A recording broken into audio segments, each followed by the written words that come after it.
L'autre, je le connais pas.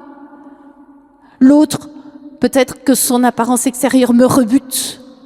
Peut-être que l'autre a été désagréable. Mais il est aimé de Dieu. Et que mon cœur doit être aligné avec le cœur de Dieu pour trouver en l'autre ce qui est beau, ce qui est bon. Voilà, l'accueillir comme il est. Se repentir, c'est voir sa vie, les situations de sa vie avec les yeux de Dieu et le cœur de Dieu. C'est ça, d'un seul coup, de se retrouver devant Dieu, d'être visité par son Esprit Saint et de voir ce qui est en nous avec les yeux de Dieu. C'est l'Esprit Saint qui vient dans notre conscience pour éclairer ce qui est de Dieu et ce qui n'est pas de Dieu, ce qui a besoin d'être remis dans le sacrement de la réconciliation, ce qui a besoin d'être déposé. C'est aussi accepter la vérité de Dieu sur soi.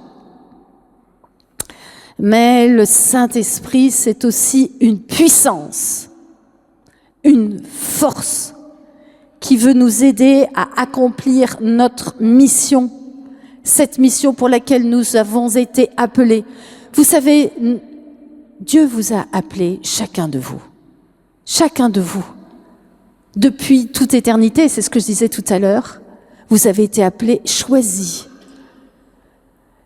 Dieu ne fait pas des clones. Dieu ne fait pas des clones. Nous sommes chacun différents. Mais Dieu nous a choisis et il a déposé en chacun de nous des talents, des trésors. Pourquoi?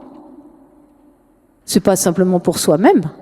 C'est pas non plus pour se glorifier. Ah ben moi je suis comme ci ou comme ça. Non. C'est pour rendre gloire à Dieu dans ce qu'il a choisi, dans ce qu'il veut que nous accomplissions pendant notre vie. C'est ça. C'est ça. Nous avons été appelés, il a déposé en nous des grâces, il a déposé en nous des talents pour que, à travers notre vie, nous mettions en œuvre ces talents, ces grâces, nous accomplissions cette destinée à laquelle il nous a appelés pour le glorifier, pour que son royaume s'étende sur la terre.